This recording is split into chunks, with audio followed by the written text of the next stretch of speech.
ഒരിക്കലും എൻ്റെ boy friend ഒട്ടും റെസ്പെക്റ്റ് ഇല്ലാതെ സ്നേഹമില്ലാതെ പരിഗണനയൊന്നും ഇല്ലാതെ എന്നെ ട്രീറ്റ് ചെയ്ത സമയത്ത് ഞാൻ അവൻ്റെ അടുത്ത് പറഞ്ഞായിരുന്നു, നീ എന്നെ ഇങ്ങനെ ട്രീറ്റ് ചെയ്യുന്നത് എനിക്കിഷ്ടമല്ല, എനിക്കത് ഓക്കെ അല്ല എന്ന്. അപ്പോൾ അവൻ എൻ്റെ അടുത്ത് തിരിച്ചു വെച്ചിട്ടുള്ളൊരു കാര്യമുണ്ട്, നിന്റെ വീട്ടുകാരും നിന്നെ ഇങ്ങനെയൊക്കെ തന്നെയല്ലേ ട്രീറ്റ് ചെയ്യാറത്. അത് അതെന്നെ വളരെ ഹാർഡായിട്ട് ഹിറ്റ് ചെയ്തു. ബിക്കോസ് അവൻ പറഞ്ഞ കാര്യം ട്രൂ ആയിരുന്നു. ആൻഡ് അതെൻ്റെ ഏറ്റവും വീക്കായിട്ടുള്ള ഒരു പോയിന്റ് ആയിരുന്നു.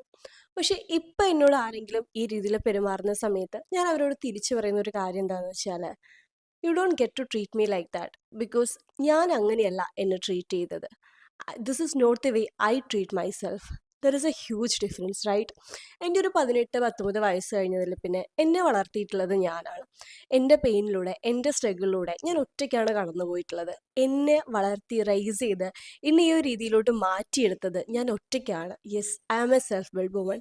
സോ ആ പെയിൻ എന്താണെന്ന്, അതിലൂടെ ഞാൻ പഠിച്ച പാഠങ്ങൾ എന്താണെന്ന് എനിക്കറിയാം. അതുകൊണ്ട് തന്നെ എൻ്റെ ലൈഫിലോട്ട് ഒരാൾ ഈസി ആയിട്ട് കടന്നു വന്ന് എന്നെ മിസ്ട്രീറ്റ് ചെയ്യാൻ ഞാൻ അവരെ അനുവദിക്കാറില്ല.